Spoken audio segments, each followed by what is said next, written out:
आइए हम सब क्लास 12 के मैथ का एक समाकलन से संबंधित क्वेश्चन देखते हैं। क्वेश्चन प्रतिस्थापन विधि से लगेगा। इसमें दिया गया है आई बराबर लिमिट हमें दी गई -1 से 1 दिया गया है। अंदर हमें दिया गया 5x⁴ रूट में x⁴ प्लस 1 बराबर इंटू dx दिया है। कह रहा है कि प्रतिस्थापन विधि से मान ज्ञात करना है। अगर आपको ऐसे सवाल दिखाई दें तो सबसे पहले अंदर को एक ऐसे को टी मानना है जिससे उसका अवकलज करने पर अंदर हमें दिखाई दे। अगर यहाँ पर देखेंगे आप ध्यान से तो x⁵ प्लस 1 बराबर हम टी मान लेते हैं और x के सापेक्ष अवकलज करते हैं divide by D x x⁴n से, तो x⁴n-1 होता है तो घात क्या होती है आगे आ जाती है। अच्छा आइए करके देखते हैं इसको अच्छे से। अगर आप यहाँ देखें x⁵ प्लस 1 बराबर हम अगर टी मान ले रहे हैं, क्यों टी मान ले रहे हैं क्योंकि अगर x के सापेक्ष अवकलज करेंगे तो हमें देखिए यहाँ पर 5x⁴ हमें मिल जाएगा। आइए देखते हैं। अब इसको दोनों तरफ x के सापेक्ष क्या करेंगे अवकलज करेंगे, तो लिखेंगे इसको अच्छे से लिखेंगे दोनों तरफ x के सापेक्ष अवकलज करने पर आइए x के सापेक्ष दोनों तरफ अवकलज करते हैं, अच्छे से लिखते हैं। इसको लिखते कैसे देखिए, लिखेंगे divide by D x x⁵ plus 1 बराबर डिवाइड बाई डी एक्स, इधर टी का कर रहे हैं तो टी लिखेंगे। ठीक, अब देखिए यहाँ पर दोनों जो divide by D x x⁴ plus 1 एक में है, इनको अलग अलग करके हम अवकलज करेंगे। कैसे करेंगे देखिए, यहाँ पर अगर हम देखें divide by D x x⁵ लिख सकते हैं। डिवाइड बाई डी एक्स का अंदर क्या कर रहे हैं गुणा करा दे रहे हैं, ठीक है, प्लस यहाँ पर डिवाइड बाई डी एक्स का गुणा कराएंगे तो डिवाइड बाई डी एक्स 1 का अवकलज बराबर डिवाइड बाई डी एक्स, इधर टी का अवकलज होगा, ठीक है, D T by D x हो जाएगा। अगर आप यहाँ देखेंगे divide by D x x⁵, हम सब एक फार्मूला जानते हैं, अगर नहीं जानते तो जान लीजिए। अगर divide by D x x⁴n है, इसका जब हम अवकलज करते हैं तो घात क्या होती है आगे आ जाती है। n क्या होगा हमारा आगे आ जाएगा, तो n जब आगे आएगा हो जाएगा nx हो जाएगा, और घात क्या होती है घट जाती है, यानी n में से -1 हो जाता है। ठीक, उसी फार्मूला का यूज करेंगे यहाँ पर। देखिए divide by D X N की जगह क्या है x⁵ है, तो 5 क्या होगा हमारा आगे आ जाएगा और x ऐसे ही रहेगा। अब देखिए n-1 हो रहा है, क्या घात एक कम हो रही है। देखिए यहाँ फार्मूले पे n-1 हो रहा है तो 5-1 करेंगे तो यहाँ पर 5-1 लिखेंगे प्लस, यहाँ समझ में आया। यहाँ क्या किए divide by D x x⁴n बराबर nx⁴n होता है। इसी फार्मूले को हमने यहाँ पर लगा दिया, n क्या होगा आगे आ जाएगा, घात एक कम हो जाएगी। ठीक है, यहाँ पर देखेंगे divide by D x x into 1 का करते हैं तो 1 क्या होता है 0 हो जाता है, तो यहाँ मिलेगा हमें 0 बराबर D T by D x हो जाएगा, क्योंकि टी का कर रहे हैं तो डी टी हो जाएगा। ठीक है, अगर आप यहाँ से देखेंगे तो हमें मिलेगा 5x पावर क्या हो जाएगा 4 हो जाएगा, 5 -1 होगा 4 हो जाएगा। ठीक, बराबर क्या मिलेगा D T upon D x.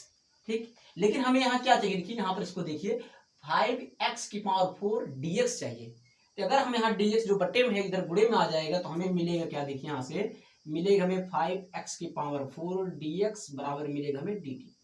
यानी अगर हम ऊपर जो समीकरण इसको एक भी मान सकते हैं, आप थोड़ी देर के लिए अगर समीकरण नंबर 1 को देखें तो 5x⁴ dx की जगह पर क्या रख सकते हैं dt रख सकते हैं।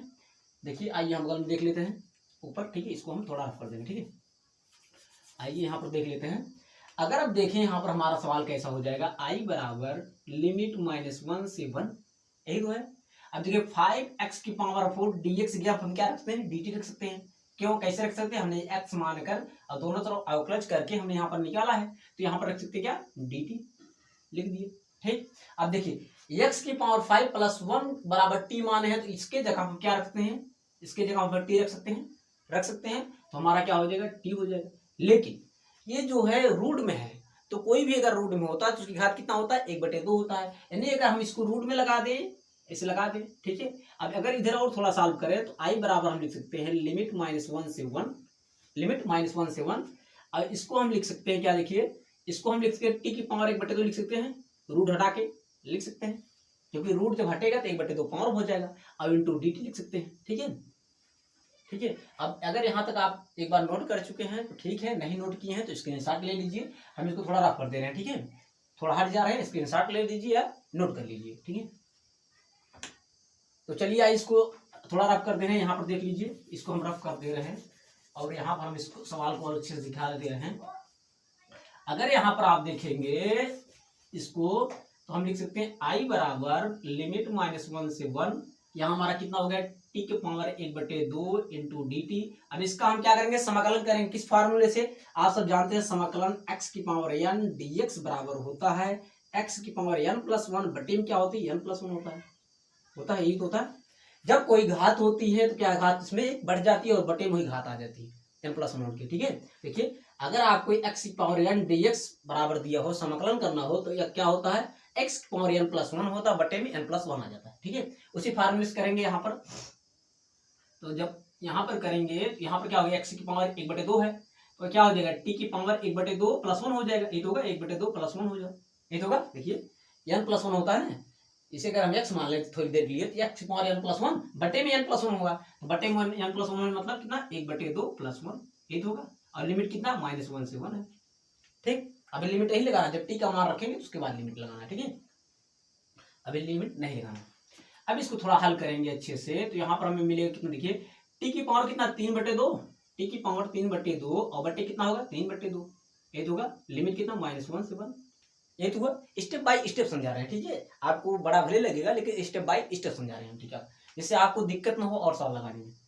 अब यहाँ पर आप थोड़ा सा देखेंगे तो ये बटे का बटे पलट के कहाँ जाएगा, ऊपर जाएगा, ऊपर जाएगा ना, इसको हम थोड़ा रफ कर दे रहे हैं इसको यहाँ पर। ठीक है, बटे के बटे कहाँ जाएगा, पलट के ऊपर जाएगा। तो इसको आप देखेंगे आई बराबर हमें कितना मिलेगा 3/2 है, बटे का बटे पलट के ऊपर चला गया, कितना हो गया 2/3 हो गया, 2/3।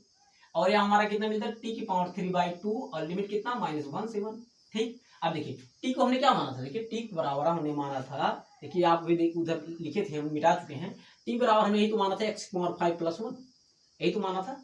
अब अगर आप चाहें तो यहाँ से मान रख दीजिए टी का मान। ठीक है, टी का मान रखकर लिमिट लगा दीजिए, तो यहाँ पर टी का मान रखेंगे 2/3, टी का मान कितना है हमने माना था x 5+1, तो टी का मान रखेंगे x पावर 5+1 और इसके पूरी घात कितना होगा 3/2 और लिमिट कितना -1 से ऊपर। ठीक, अब यहाँ देखिए इनको आप चाहे तो अलग भी कर सकते हैं, अलग करके लिमिट लगा दिए तो ऐसे भी लगा सकते हैं। ठीक है, अब आइए लिमिट लगाते हैं इसका थोड़ा अच्छे से, 2/3 पहले आइए हम सब लिमिट लगाते हैं। लिमिट कैसे लगाएंगे, देखिए यहाँ से आप देखेंगे तो 2/3 पहले अपर लिमिट लगाएंगे, अपर लिमिट लगाएंगे तो एक है तो पहले एक रखेंगे, 1 की घात 5 + 1 की पावर कितना 3/2, ये तो माइनस। अब इसके बाद माइनस अपर लिमिट से माइनस लोअर लिमिट घटाएंगे, लोअर लिमिट करेंगे कैसे आएगा, देखिए यहाँ पर करेंगे तो अपर लिमिट लगा चुके हैं -1 की पावर 5 + 1 की पावर कितना 3/2 और पूरे का होल। ठीक, यहाँ लिमिट लग गई, कैसे लिखिए पहले अपर लिमिट लगाएंगे, x यहाँ तो 1 रखेंगे तो 1 की पावर 5 + 1, फिर अपर लिमिट से माइनस लोअर लिमिट घटती है तो माइनस लोअर लिमिट लगाएंगे तो माइनस बीच में सिंबल लगाएंगे, फिर लोअर लिमिट -1 पावर 5 + 1 और पूरे घात 3/2। ठीक है, अब इसको हल करेंगे अच्छे से, इसको हल करेंगे कैसे, देखिए इसको जब हम यहाँ पर हल करेंगे तो मिलेगा 2/3। ठीक, अब घात हल करना कैसे, देखिए 1 की घात 5 रहे कोई भी रहे तो एक का मान तो एक ही होगा, तो यहाँ मिलेगा 1 + 1 की पावर 3/2 माइनस यहाँ कितना, देखिए अगर यहाँ देखें अगर -1 की घात विषम संख्या है तो विषम संख्या है तो माइनस क्या, अगर कोई सम संख्या हो तो पॉजिटिव लेते हैं। ठीक है, तो यहाँ में मिले कितना, देखिए यहाँ पर देखेंगे तो मिलेगा -1 और +1 की घात 3/2। ठीक, अब यहाँ पर देखेंगे -1 से +1 कैंसिल। ठीक, यहाँ पर हमें कितने मिलेगा 2/3 और यहाँ पर हल करेंगे तो मिलेगा 1 1 2, 2 की पावर कितना 3/2 और -0। ठीक, यहाँ पर तो 0 हो गया पूरा। अब इसको हल करेंगे थोड़ा अच्छे से, 2/3 की पावर कितना है, देखिए 2/3 पावर 3 2 पावर 3/2, इसको हम लिख सकते हैं 2 की पावर 1 इंटू 2 की पावर 1/2, ये तो होगा। देखिए अगर 2 की पावर 3/2 को देखें तो हम लिख सकते हैं 2 की पावर 1 इंटू 2 की पावर 1/2 लिख सकते हैं।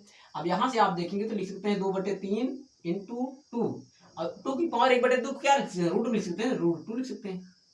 अब इसको गुणा कराएंगे 2 का तो इसमें हो गया 2 दूनी 4/3 √2, ये हमारा मान निकल के आ गया आई का मान। ठीक, तो क्वेश्चन आपको देखने में भले बड़ा लगा होगा लेकिन हमने एक स्टेप बाय स्टेप समझाया है, कुछ चीज़ को हम रफ करते हुए चले हैं, तो आप क्वेश्चन को एक सिस्टमेटिक ढंग से आप देखते हुए चलेंगे तो आपको कहीं भी समझने में दिक्कत नहीं होगी। फिर भी अगर कहीं समझने में दिक्कत हो तो कमेंट करके जरूर बताइएगा, हम उसको सुधारने का प्रयास करेंगे और अच्छे से एक्सप्लेन करने का प्रयास करेंगे। बोर्ड छोटा था इसीलिए हमने कुछ चीज़ को मिटा दिया था। तो हमारे चैनल पर बने रहने के लिए आपको बहुत बहुत धन्यवाद। Thanks all the way.